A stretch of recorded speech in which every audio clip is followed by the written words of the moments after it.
Hello everyone, and now we will look at the corporation tax question which will be relevant to closed companies which we have studied in the last video, and the other portion was when the company buys back their own share, which I've mentioned the things on the board as well. Now before we move to the question, because then you won't be able to see the whiteboard, please make sure you note down this bit, whatever I've written on the board. Please make sure you write down this on your notebooks.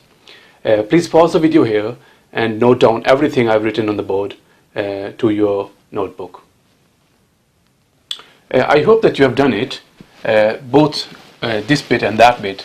Now that one is a capital approach, and this one is that one is income approach, and that one is capital approach. And this is income tax and capital gains tax, because under income approach we have to pay income tax as well as capital gains tax. Whereas if we treat as capital, then obviously we'll have to pay capital gains tax only. Alright, now let's move to our question now, which is a past exam paper. I'll just share the screen with you. I follow BPP exam kit. Please make sure you buy one. I assume you have already done it. I've already shared the screen with you. As you can see, this is a past exam paper which was examined in December 2010.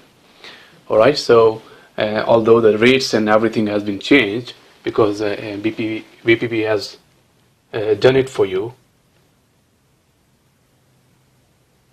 Sorry, I forgot to share the screen. Now the screen is now shared. Sorry for that, it wasn't shared earlier.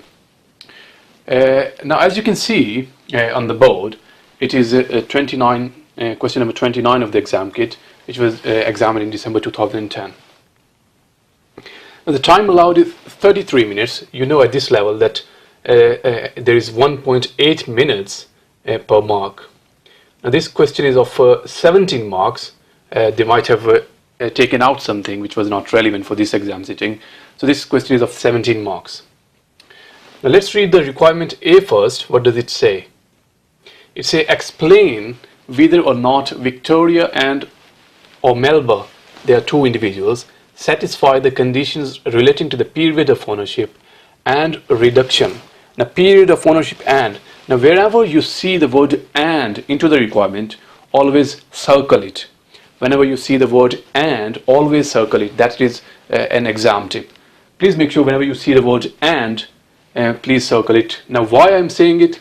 Because whenever the word and came, wherever it came, it means that examiner is asking you to do this bit and that bit. So it will make you easy. It will always remind you that you have to do this bit and that bit. If you do not circle and, then you might forget. You might do only one thing and you might forget the other thing, because there is and in this one, and there are 6 marks, so probably there will be half marks for each the sentence before and the sentence after and. So first he is asking that whether or not Victoria and or Melba satisfy the conditions relating to ownership and reduction in the level of shareholding, such that the amount received from Trifle Limited on the purchase of own shares may be treated as capital. Now we know from the requirement that it is relevant to capital treatment when the company buys back its own shares. Now we know that, we have already seen, you have already noted down on your notebooks. Now look at your notebooks please. Now this is this bit which is capital approach, on which I've written on the board, where we'll take the sales and cost, and the net amount will be the gain. But it is we only will be able to choose this option if we satisfy certain conditions. Now what are the certain conditions? The certain conditions are that the shareholder must have owned the shares for a certain period. How much was the period, if you remember? It was 5 years, I think. It wasn't it? So 5 years in case you yourself own, in case it was inherited, in case your spouse, if someone's spouse died, in that case it was 3 years. Alright, so we'll have to see that whether any of them satisfy that condition. And the other condition was let's see, yeah, other condition was reduction in the level of shareholding. So we have in the list I told you that last 2 were important. Now this is that bit that you have to see, that you have to calculate in this question. There are 2 individuals, so we'll have to do for both of them. Let's go back and read the question then. It says the following information. Just read from the following information instead of wasting time because above that the information is irrelevant, I think. So the following information has been obtained from the shareholder in Trifle Limited. Now what is the Trifle Limited? That is information of Trifle Limited. Now before reading the information of Trifle Limited, let's go down. The purchase by Trifle Limited of its own shares. So we know that Trifle Limited is trying to purchase their own shares. Now let's read about the Trifle Limited. Is an unquoted company. Now when it is unquoted company, we know the capital treatment might apply. Is an unquoted company specializing in delivery of small high value items, was incorporated and began trading in 1st of February 2009. Please make sure you underline this word because it might be important. It says it is trading, it has started trading on 1st of February 2009. Please make sure you underline this one if you have hard copy of the exam kit. Then it says it has an issued share capital of 10,000 ordinary shares subscribed for £2 per share. Now the total shares are 10,000 shares and there are £2 per share when they have the subscription price is £2 per share. Then it says has 4 unrelated shareholders. Now the names of the shareholders are given. We only need to do about Victoria and Melba. We do not need to worry about other 2. Intends to purchase some of own shares from Victoria and Melba. So the company is purchasing shares from Victoria and Melba. Then it says Victoria and Melba have been directors of the company since they acquired the shares, but will resign immediately after the purchase of their own shares. Now they were directors, although they were directors, but after the purchase of the shares, they will no longer work for the company. Then it says the purchase of Trifle Limited of its own shares. It will take place on 28th of February 2017 for Victoria's shares, and after that the shares of Melba will be purchased. So first they will purchase the shares of Victoria, and the next month they will purchase the shares of Melba at an agreed price of £30 for both of them.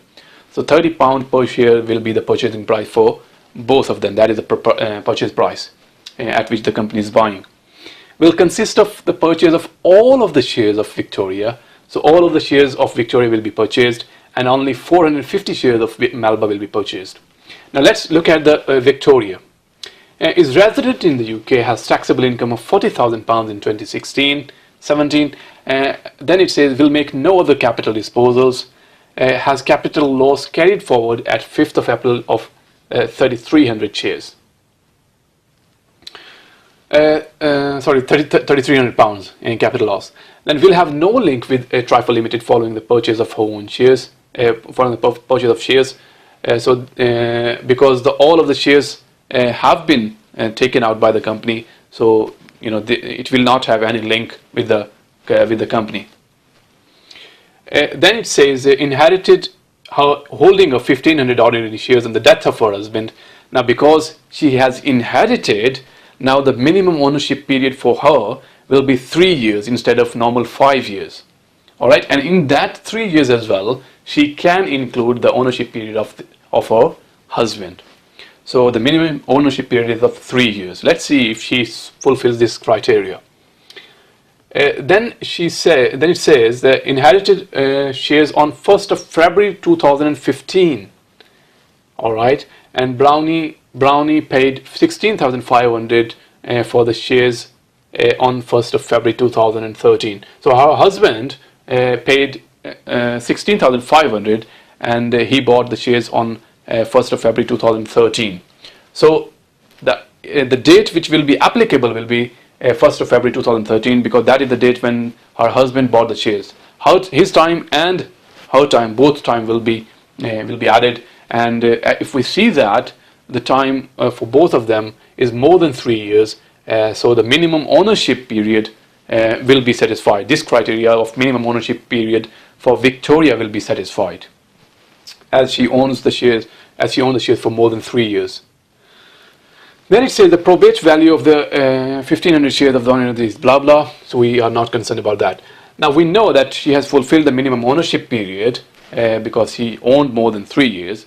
What about her reduction in the shareholding? What about that? What was the criteria? Their shareholding must not be more than 30%, wasn't it? 30%. Yeah, is it more than 30% or not? No, she hasn't got any shares at all because company is buying all of her shares So so the reduction criteria is also met, because she will not have any shares in the company at all. She will have less than 30% shares, because she has got 0% shares because the company is buying all of her shares. And if we look at Melba now, Melba is resident in the UK, has taxable income of £40,000 in the tax year 16, 17 and 17, 18, acquired her holding of 1700 odd shares when Trifle was incorporated. Now, she bought the shares when the company was incorporated, so which was long time ago. It means that she does satisfy the condition as well. As far as ownership period is concerned, she satisfies that condition, because she bought the shares when the company was incorporated, which was long ago. Following the purchase of her shares, Melba's only link with the Trifle Limited will be her remaining ordinary shares and the use of motorcycle. Now, her shares which the company bought are not all of them. Her shares which the company bought are only how many? Let's see, 450 shares. Now, 450 shares of Melba was bought. So how many shares she had in total? She had 1700 shares. Now 450 shares have been taken out, so the remaining shares will be 1250, I think. So she will have 1250. Melba, I don't know he is or she is, but the shares after that will be 1250. Now there is one important point in this question. You might think, if you think carefully, you will be able to understand it, and some of you might have already spotted this one, that first the shares of Victoria was purchased. So when the company purchased shares of Victoria, then the total shares of the company become less than what it was before. So the total shares of the company was 10,000 shares. First of all, the company's shares were 10,000 shares, as it said under the Trifle Limited. So the company had 10,000 shares and Victoria had 1,500 shares. So the Victoria's shares has been bought out of the company. So the company bought the shares of Victoria. Now the company has 8,500 shares, isn't it?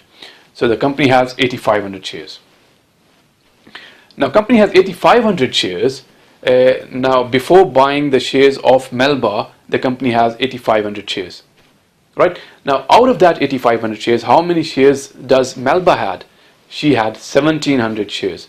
So 1,700 divided by 8,500 shares. So that was her shareholding before her shares was bought out. Now what happened after the buying the shares? Now the company bought 450 shares out of Melba as well.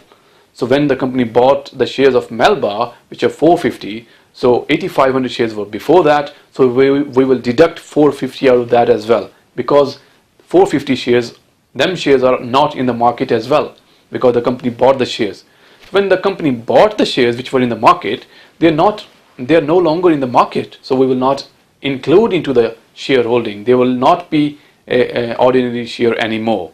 So after buying the shares, the total shareholders, the total shareholding will be I don't know, 8,000 something, 8,050, because the 450 shares has been deducted out of the 8,500. So after that, the company's share will be 8,050. But how many shares will the Melba have?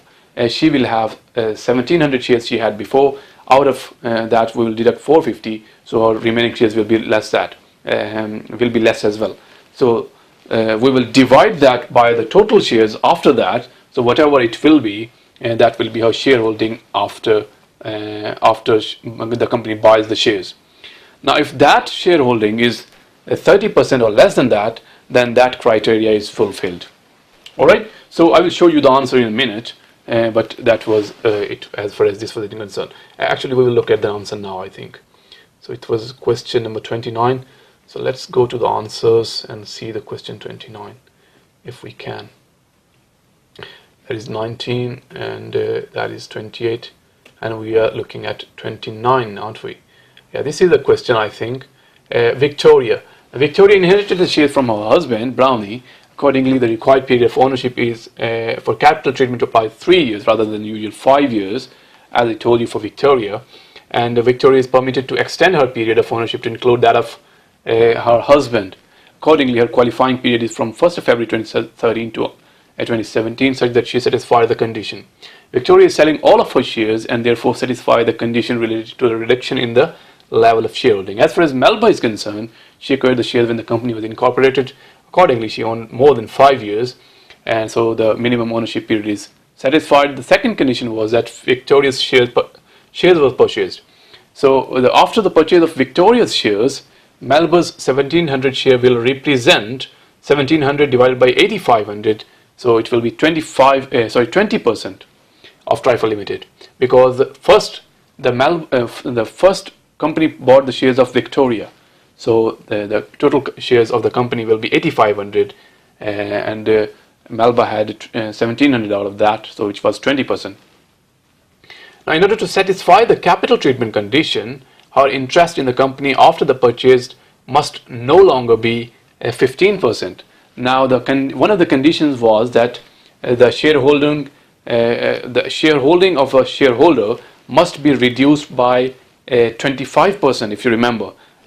Second last condition. If you look at your notes, I can't share the screen with you. Actually, I think I might be able to. Let's see. Actually, I will share the screen with you as well. It was page 79, I think. I will show you on the screen as well. Here you go. As you can see, this one, C condition, it says the vendor and his spouse must have in the company's share capital reduced to 75% or less of their interest before the disposal. So it means 75% of less than that. It means it must have been reduced by 25%. All right. So that's what happened in our answer as well. This condition is being satisfied by, if you look at that, if you look at the answer, just a minute.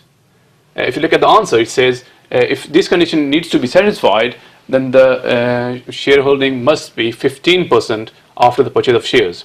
Now, however, the purchase of her shares, she will own 1250 shares out of the total shares of 8050, which is how much? 15.53%.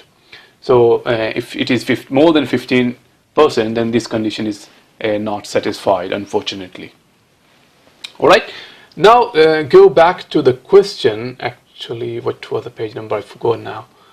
Let's go back to the question, which is question 29, I think, isn't it? Question 29. Give me 1 second. We'll look at the question now. I'm wasting the time. Sorry, these are the answers. I'm sorry for that. Let's go back to the question. Where are the questions? Question 29. Right, so we will now look at the next requirement. What is the next requirement? It says calculate the Victoria's after-tax proceeds from the purchase of her shares. If the treatment will be treated, if the amount received is treated as capital, or if the amount treated as income. Now the figures are given to you anyway. You must be able to do that, because whatever I told you, whatever I have written on the board, you've already noted down on your notebooks anyway. Now following that order, you just need to fill up the figures in order to get the answers right. So what you have to do is, first you treat it as capital. If you treat it as capital, what you need to do is you will have to take the sales. Now how can you take the sales? He's asking only about Victoria, isn't he? So let's go back to Victoria, and her shares were 1500 shares, and they were bought by the company for £30 each. So 1500 multiplied with £30, that will be our sales. All right. Now then what we need to do is we have to deduct the cost out of that, which will be our probate value. We can deduct the cost, and the net amount is going to be our gain. As far as income treatment is concerned, we have to take the proceeds, which will be again 1500 multiplied by 30 per share, and then we will have to deduct the cost out of that. As far as cost is concerned, we will take the original subscription price, which will be £2 per share in the question. Now the net amount is going to be our dividend. Now dividend will be net dividend. What we have to do is we have to multiply it by 100 divided by 90. Right? So that will be our net dividend. And if it is in the basic rate band, and then it will be treated accordingly. It will be taxed accordingly. If it is in the higher rate band, then the higher rate of tax, which is 32.5%, and that will be chargeable. Now, if we talk about the income, if we treat it as income, then we also have to pay capital gains tax on that. In order to calculate the capital gains tax, I have shown you on the board, and you have written it on the notes. If you look at that, it will take the sales proceeds, which will be original subscription price. Now, in this case, it will be 1500 multiplied by 2, which will be £3,000, and the cost will be the probate value, which will be £16,000, which is given in the question. Now, if we look at that, it will be our capital loss instead of capital gain. So we will incur a capital loss in this treatment. All right. Now, if we look at the next requirement, which is requirement number C, it says explain with supporting calculations where necessary the tax implications of the purchase and loan of the motorcycle for both Melba and Trifle Limited. Now, the Melba has been provided with a motorcycle. Let's read it. Melba and then motorcycle will be purchased by Trifle for £9,000 and will be made available to Melba for whole of the tax year, and Melba will pay Trifle 30% per month for the use of the motorcycle. All right. Now, Melba is she working for the company? No, because it said in the question that they were working for the company, they were directors of the company, but they will no longer be directors of the company. If they would be directors of the company, then we would have treated it as an employment income if they would be employees. Now, because they are no longer employees, they are not working for the company, and they are just the shareholders. Now, if the benefit is provided to other than directors in this company, then we will treat it as dividends. We'll treat it as distribution. But how will we treat it? I told you that we'll calculate the normal benefit rule, and whatever the net amount will be, we'll treat it as a dividend. So how can we do that? That is £9,000. We'll take 20% of that, which will be benefit of this motorcycle. However, he's paying £30 per month, which will be 12 months. So 12 multiplied by 30. So we will deduct this amount out of £9,000. Whatever the net amount will be, we'll have to pay tax on that, and that will be treated as dividend, and that will again be net dividend. So we will have to gross it up. All right. So that is it of this question. Please make sure you look at the answers. I assume that it will be exactly the way I told you. I cannot show you the answers now. Please make sure you do look at the answer when you have time, so that you can see that if you have picked up the points or not. All right. So that's it for corporation tax. That's it for question, and that's it for our syllabus as well. I am glad that we have finished the syllabus. Another session and another end of the session. So I assume that you were studying with the notes. You were doing enough practice, as I told you many times during our syllabus, that practice is very, very vital. Please do as much practice as you can, so that especially the questions which I told you during our lectures, them are the questions which are very, very important. In next video, which will be in a couple of days, our syllabus is finished, so you don't have to worry about it. You just need to go through the notes again and again, so that you know the rules on the fingertips. So when you know the rules on the fingertips, then you won't be able to forget it. So if you won't be able to forget it, then you know the basics of that. So you just need to put the relevant things into the relevant pro formas. That's it, because everything is given in the notes. So you just need to learn them. You just need to learn the rules. When you know the rules, I can guarantee you won't be able to fail this exam. You will be easily able to pass the exam, and if you have done enough practice as well. Right. So in the next video, which will be in a couple of days, as I said, I will tell you exam tips, as well as I will tell you a list of questions which are very, very important to attempt. And I won't ask you to do all of the questions of the exam kit. I've seen students who do all of the exam kits of, even I've seen a student who, what he was doing all of the kit of BPP. He said, I want to do more questions. Then he'd done the kit of Kaplan, then he'd done the kit of I don't know what. So he was doing questions and questions and questions. But when I tested the skills, he did not had, his concepts was not strong. So what I mean to say is that I won't recommend doing full exam kit. I will just give you a list of questions which will be less than full exam kit, although will be about 25 to 30 questions. but what you have to do is you just have to do the same questions again and again. What is the benefit of doing the same questions? Because when you do the questions again and again, it strengthens your concepts. Because when your concepts are strengthened, then it's easier to adopt the new questions as well. But when you do one question, then the different question, then the different question again, then your concepts still remain weak. Say for example, if you can test yourself, do 10 questions, and say for example, if you do 30 questions, if you have done all the kit, then you come back to first question, then you will be stuck again. So it is it has been proved. So you can try that. When you do the full kit and come back to the first question, you will have forgotten everything. So instead of doing that, it's always better that you do one question and do it again, so that it strengthens your concepts. So after a week, do it again, so that it strengthens again. So you won't be able to forget it. That's why I recommend you do not do all the questions. Just do some questions.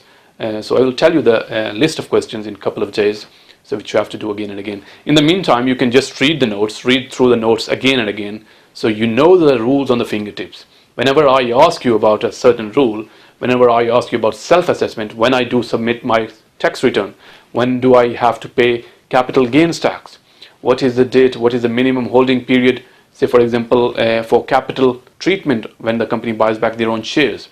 So I can ask you about EIS schemes or SEIS scheme. What is an employee shareholder? So like that I can ask you lots and lots of stuff. Alright, so what I mean to say is that you know the rules on the fingertips, so that it will be easier for you to put that knowledge in the questions. Alright, so that's it for now, and I wish you good luck, and please keep studying, and in the next video in a couple of days I will share the exam tips and the question list as well, which you have to do out of the BPP exam kit. Alright, so that's it for now, and I will see you in a couple of days. Thank you and good luck and goodbye. Thank you.